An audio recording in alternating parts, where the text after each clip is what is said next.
Passons alors au mail 103.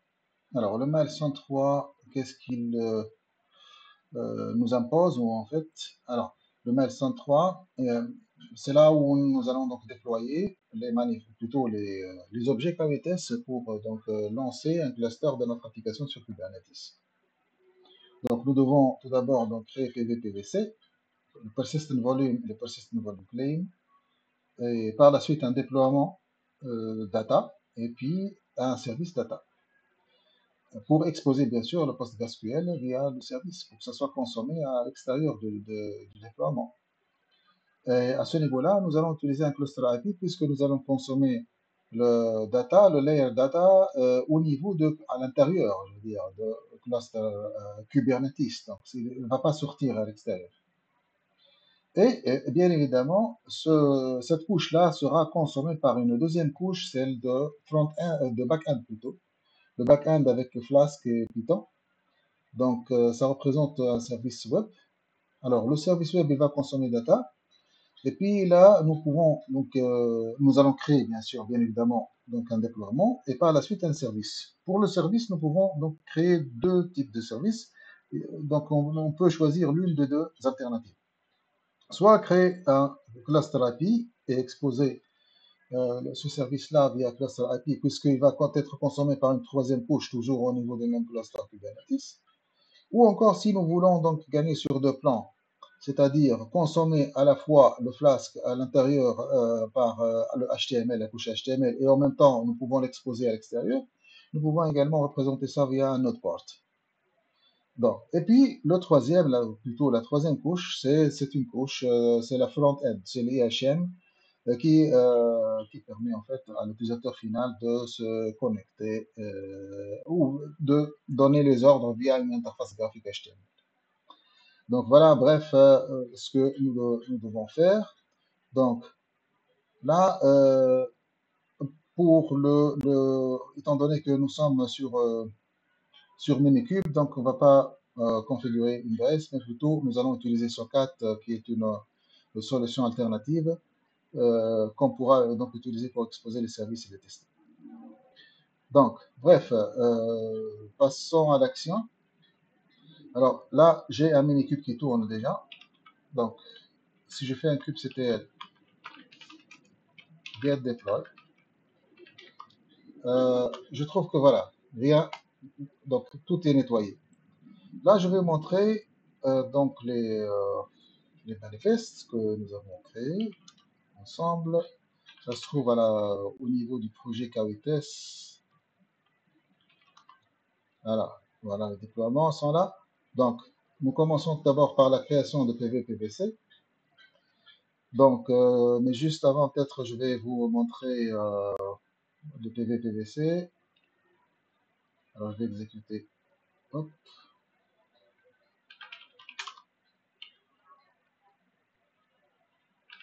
CD projet KWTS ls. Alors, 4. Ça, c'est le PVC, Persistent Volume Claim. Et ça, c'est le PV. Également 4 PV. Donc, le PV et le PVC sont responsables en fait, à persister les données pour que les données ne soient pas perdues. Par la suite, une fois que nous créons le PV et le PVC, nous allons créer le data deployment, celui-là. Le data deployment. Okay. Voilà, le data deployment, il va nous créer 3 réplicas de Postgres. Donc, le match label, c'est AppData. Donc, ça, c'est responsable. Donc, ça, c'est lui, à travers lui. Donc, c'est grâce à lui que le service, il connaît le déploiement et va l'exposer à l'extérieur du déploiement. Et par la suite, voilà, donc la partie là, qui nous intéresse, c'est celle-là. Donc, c'est l'image, en fait, en question. Alors, l'image, c'est déjà, donc ça, c'est une image qui est déjà dans le. Ça se trouve au niveau de notre Docker Hub. Si je fais Docker Hub là, j'essaie de me connecter à Docker Hub pour voir. Alors, donc il y a 3 images en gros. Alors, les images, bien sûr, je dois être sign in, je dois me connecter à Docker pour que je puisse voir la liste des images, bien sûr. Voilà, donc nous avons les trois images que nous avons publiées. Donc ça, c'est la première image, donc c'est déjà DB, ça c'est l'image qui est responsable de la création de data. Donc là, nous allons faire un kubectl, kubectl apply-f, et puis nous commençons par PVC, ou par PV, plutôt, par PV, hein, et puis PVC, hop, et puis le deployment. Le deployment, donc c'est data deployment.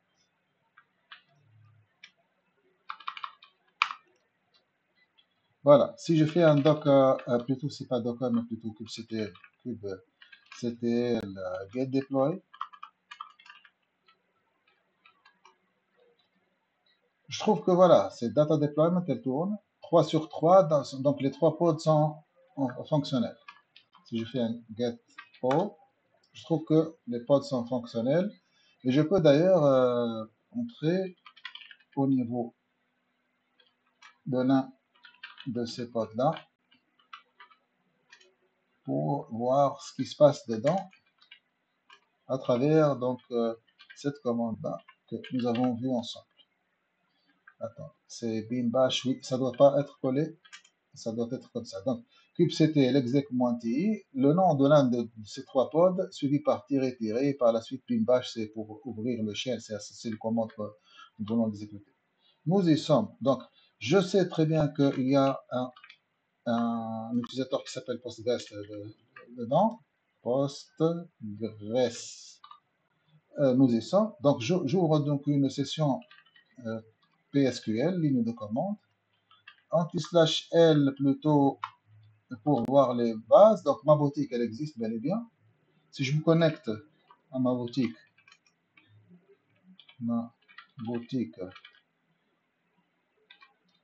et puis je fais un select étoile, plus anti/dt plutôt, pour vous montrer les bases. Donc, je trouve plutôt les tables. Je trouve que, voilà, produit, elle existe. Donc, si je fais un select étoile from, produit, point virgule, je trouve zéro row parce que il y a aucune donnée jusqu'à ce niveau-là qui est enregistrée. Mais le cluster, plutôt cette partie de déploiement, elle est déjà prête. Donc, ce que nous devons faire maintenant, c'est de créer le service en question. Donc, si je fais là, je vais sortir tout d'abord. Là, je sors vers ma machine, Ubuntu, et puis je fais un kubectl get svc pour voir si on a les services. Donc là, j'ai créé déjà le service. Là. Donc j'ai deux services. Donc c'est un service cluster IP et deux services node port. Donc un service cluster IP, c'est le data service, d'accord?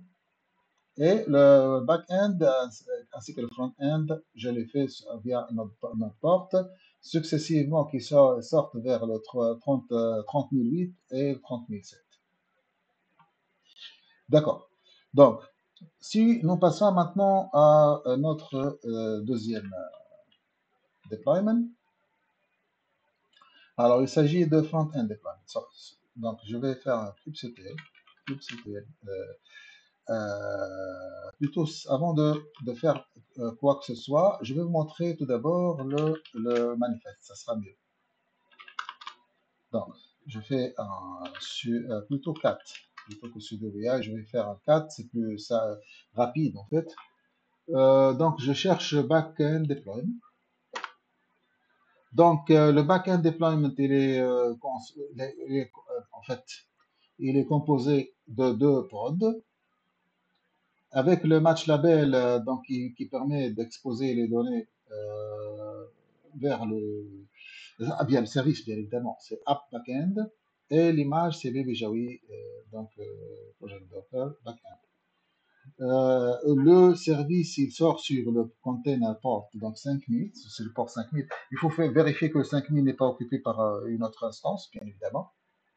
Ça, c'est important. Le value name, donc c'est data service. Donc ça, c'est le nom du vis-à-vis. Parce que, comme je vous expliquais pendant euh, la séance précédente, on a parlé en fait, de l'architecture qui diffère entre le Docker et le Kubernetes. Au niveau du Docker, donc le conteneur, c'est lui-même un service, c'est lui-même le service qui expose les données. Alors qu'au niveau de Kubernetes, non. Donc le conteneur, il est imbriqué ou il est à l'intérieur d'un pod. Le pod lui-même à l'intérieur d'un déploiement et le déploiement, il est exposé via un service. Donc le vis-à-vis de l'extérieur, c'est le DB service. Et ça, c'est très important. Il faut donc vérifier dans votre image, est-ce que ce nom-là existe bel et bien.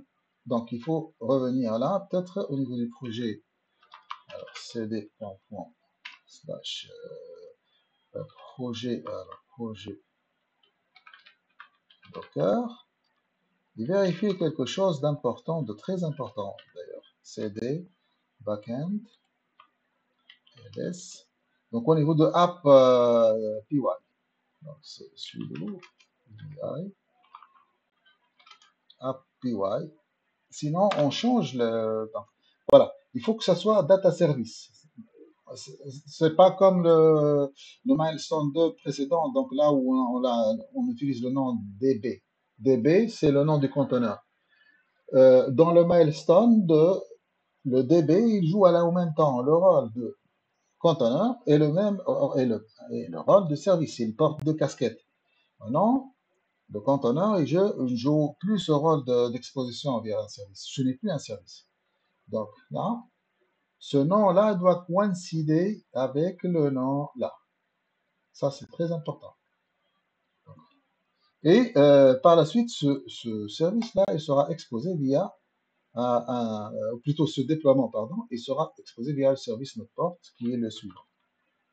4 backend service.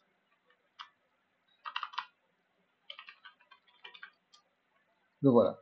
Donc, c'est un service NodePort. Pourquoi j'ai opté pour NodePort? Pour que je puisse quand même l'exposer via le. En fait, je peux l'exposer à l'extérieur et voir donc les données directement. Et en même temps, je peux les consommer à l'intérieur de HTML en tant qu'un service extérieur. Donc, je parle de HTML pour dire que la couche 3, la troisième couche de notre solution.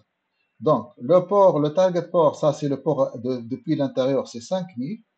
Il sort, donc comme je vous expliquais, attendez, là, j'ai fait une bêtise, je crois, mais c'est pas grave, donc je peux faire comme ça, j'ai déjà une session. Si j'essaie peut-être alors, d'expliquer un peu, attendez, je fais comme ça,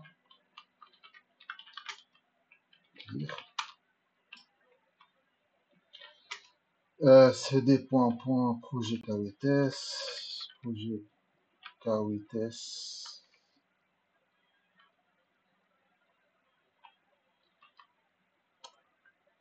projet Kawites. Oui, il faut sortir sur deux niveaux là. C'est pas sur niveau. Voilà, parfait. Si je montre donc le back-end service, donc je fais 4, nous trouvons trois niveaux. Nous trouvons trois niveaux là, 5000 et 5000 et 30 008. Alors, brièvement, si j'essaie d'ouvrir le. Attendez, j'ouvre le zoom d'abord pour que ce soit zoom. J'ouvre le zoom. Alors, le zoom, voilà.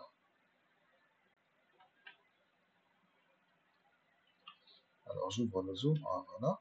Donc, si je vous explique bien les choses, donc ça, c'est le conteneur. Ça, c'est le conteneur. Ça, c'est le pod. Et ça, c'est notre machine hôte. Donc, il y a trois machines embarquées, l'une dans dans l'autre. Donc, le target port, si j'essaie de vous montrer, donc le target port, il permet de sortir le conteneur vers le pod. Et puis ce port-là, le port, donc il fait sortir le service du pod vers la machine. Et par la suite, le 30008, c'est pour se faire sortir vers le monde externe. Donc c'est comme ça que ça se passe. Alors je vais faire un cube CTL,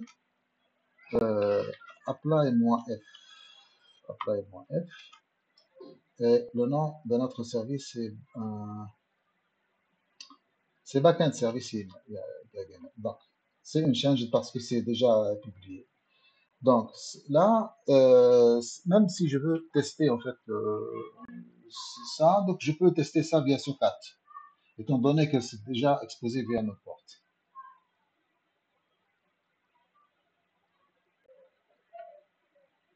Donc, voilà. Là, je vais donc exécuter la commande. Au lieu de l'écrire, donc je vais juste copier la commande et la coller là. Donc Socat, mais plutôt là, au lieu de l'exécuter là, parce que je vais condamner la ligne de commande, je vais l'exécuter dans une commande, dans une session séparée. Exécute parce que nous devons laisser la session ouverte pendant l'exploitation. Voilà. Et là, voilà. Donc ça se lance. Et puis, au niveau de notre C carré, nous devons ajouter une exception, bien évidemment, à ce port 30008 au niveau du groupe de sécurité, Security Group. J'ai déjà fait ça. Donc, Security Group, donc là, c'est 30008. Voilà. Maintenant, notre service est prêt déjà. Donc, d'ailleurs, là, si je reviens à ce niveau-là, je fais un cube CTL get deploy. Je trouve que voilà, alors, data deployment, c'est pas encore. Attendez, kubectl apply, c'est pas encore en fait. Apply-f front-end deployment. J'ai oublié en fait d'exécuter le manifeste. Voilà, maintenant c'est créé. Maintenant, si je fais un get deploy, je trouverai que les deux pods sont là du backend deployment. Je fais get pod. Et puis, voilà, les deux pods sont là. Donc, c'était running. Pour moi, là, si j'arrive à ce niveau-là, c'est déjà résolu. Donc, j'ai résolu, j'ai atteint mon but. Voilà. Donc, si je fais un cube CTL, donc exec, c'est juste pour vous montrer qu'est-ce qui se trouve dedans, à l'intérieur de ces backends-là. Donc, je fais un bin bash.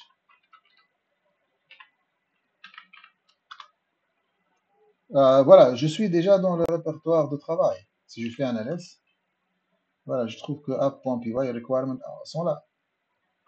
Donc, parfait. Pour moi, j'arrive.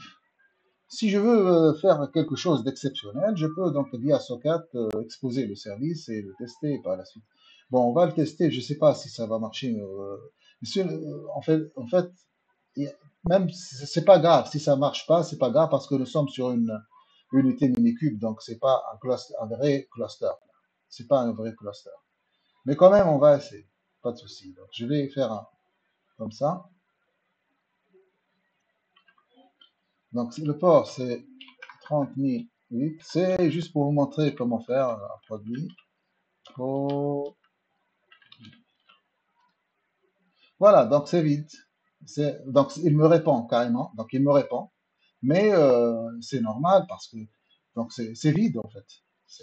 On n'a pas encore entré les données. Donc, c'est fonctionnel même au niveau de browser, comme vous le remarquez là. Donc, parfait. Nous passons alors à la troisième couche. Alors, la troisième couche. Alors, pour la troisième couche, il faut faire attention à une chose. C'est que à chaque fois, EC carré change en fait, le EC carré, donc ça change d'adresse publique. D'accord? Donc, on doit absolument vérifier. Donc, je reviens. Peut-être que je vais ouvrir une session, une nouvelle session. Minikube. Parfait. Clear. Et là, il y a une chose importante à voir. Donc,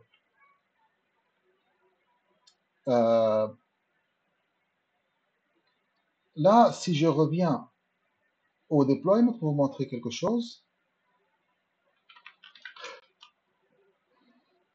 donc c'est 4 front-end deployment.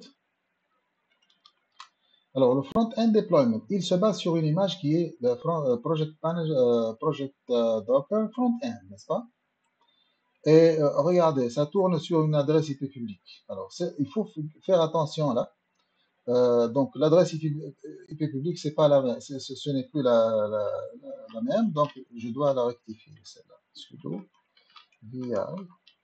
Donc, c'est un peu délicat pour le front-end. Si nous voulons le tester, vraiment le tester, donc sudo vi front-end deployment, front-end deployment, oui, front-end deployment. Alors, je vais changer ça à l'adresse IP publique actuelle.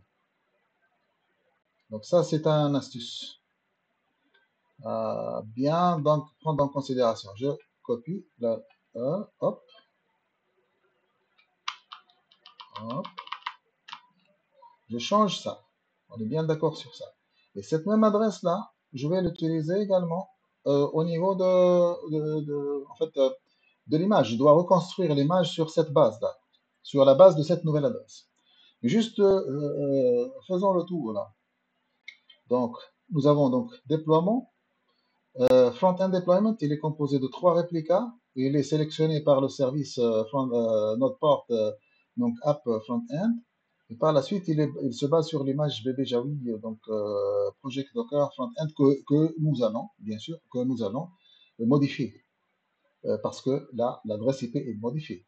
Donc, par conséquent, qu'est-ce que nous devons faire? Nous devons entrer dans le project, notre projet, là où se trouve le code source. Projet Docker. Là, au niveau de front-end, nous avons l'index HTML. Donc, l'index HTML. Donc, je fais un sudo vi index HTML, bien évidemment. Donc, voilà, comme vous le remarquez, ça reste avec l'ancienne adresse. Donc, ça va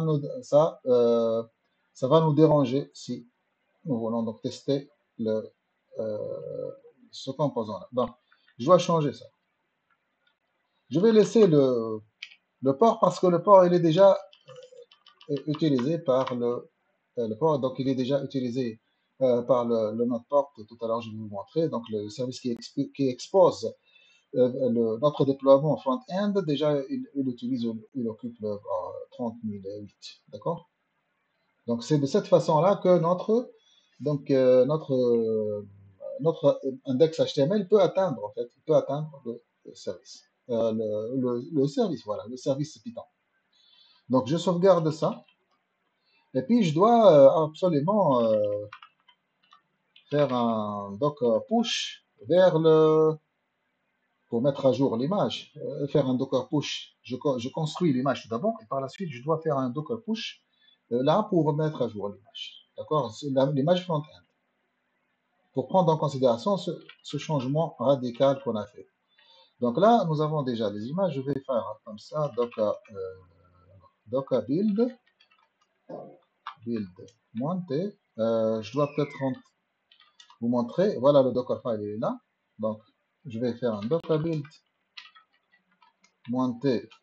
Donc, notre image, ça s'appelle Project BBBJawi, donc Project Front-End, c'est celle-là, Project Docker Front-End.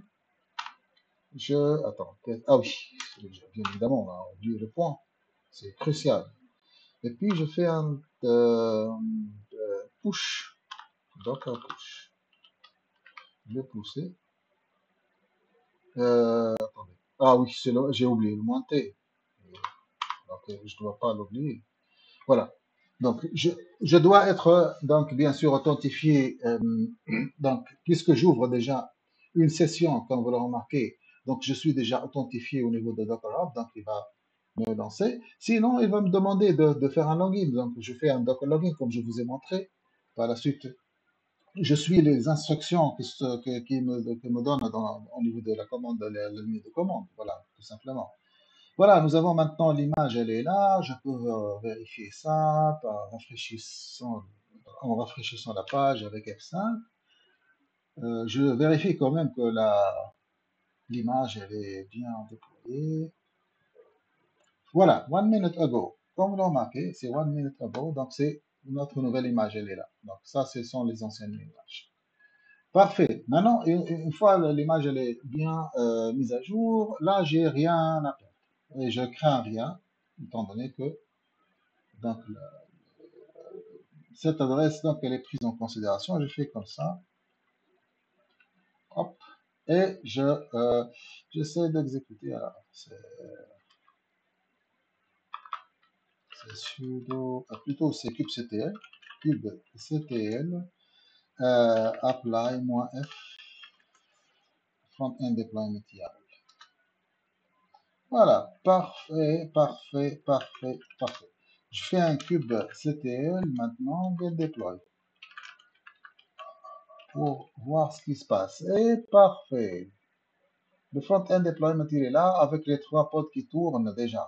Je fais un kubectl get pod et voilà, tous les pods tournent. Pour moi, si on arrive à ce niveau-là, c'est déjà très bien. J'ai atteint l'objectif. D'accord? J'ai atteint l'objectif. J'ai des pods qui tournent. Donc, j'ai atteint l'objectif. Mon objectif est là. Donc, voilà. Puis là, donc, je dois exposer bien sûr le déploiement via le service. Alors, le service, il est là déjà.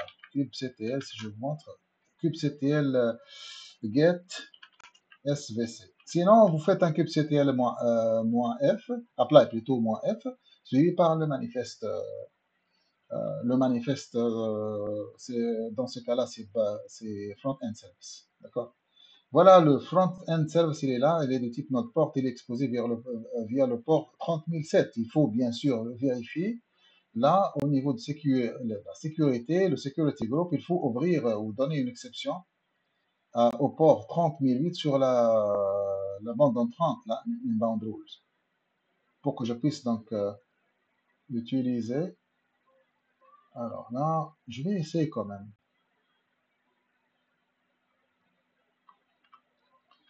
Avec le port, plutôt c'est 30007, je crois. 30007, hein. Je crois qu'il ne va pas répondre parce qu'il est oui, c'est normal parce que c'est au niveau de Minikube. Donc, mais à l'intérieur là, c'est fonctionnel. Donc, ce que je vais faire, c'est je vais exposer tout à fait comme on a fait là. Euh, le node port, je vais l'exposer. Attendez. Je vais l'exposer également via Socat. Pour le moment, ça c'est la solution donc, que je trouve pour exposer un service. Sinon, au niveau d'un cluster proprement dit, vous n'avez pas besoin de ça.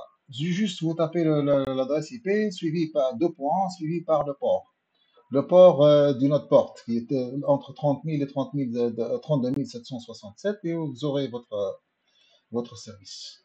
Donc ça c'est 30 007 et ça c'est 30 000. Mais puisque le Minikube, c'est juste un simulateur, c'est un émulateur de Kubernetes. C'est pas un vrai Kubernetes. Donc, on reste toujours dans le ComCom de Minikube. Là, voilà, on expose et j'espère que ça marche. Si ça marche pas également, c'est pas crucial pour moi. Donc, le plus crucial pour moi, c'est en fait, d'avoir tourné les pods et les déploiements d'une manière donc, sans souci. Je fais un F5 et voilà. Nous atteignons le produit. Donc, pour moi, c'est bon. J'atteins le produit. Donc, si j'essaie d'ajouter un produit, Toyota, alors Toyota, le prix c'est 5500, le stock c'est 2. Bon, ça n'ajoute pas, je dois peut-être faire un F12, peut-être c'est un problème de Corse. Je vais essayer à nouveau. Toyota,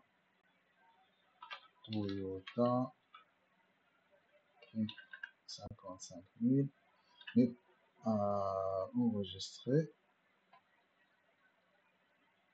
Je vais essayer de voir les erreurs. Non, ça fonctionne. Voilà. Mais ça prend un peu de temps, juste un peu de temps, étant donné que nous sommes sur un cluster Kubernetes. Donc ça marche, voilà. Donc ça ajoute, je vais ajouter d'ailleurs une troisième voiture, Golf 4, Golf 4, Golf 4, Golf 4, 5500, 5500 et stock. Donc ça ajoute.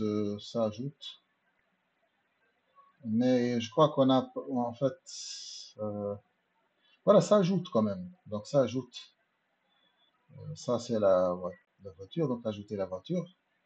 Donc ça marche pour moi, ça marche. Alors les détails, je clique sur détails, ça me donne les détails. Donc modifier, supprimer. Donc supprimer, ok. Confirmer, supprimer. Voilà, ça supprime carrément. Donc voilà. Alors voilà.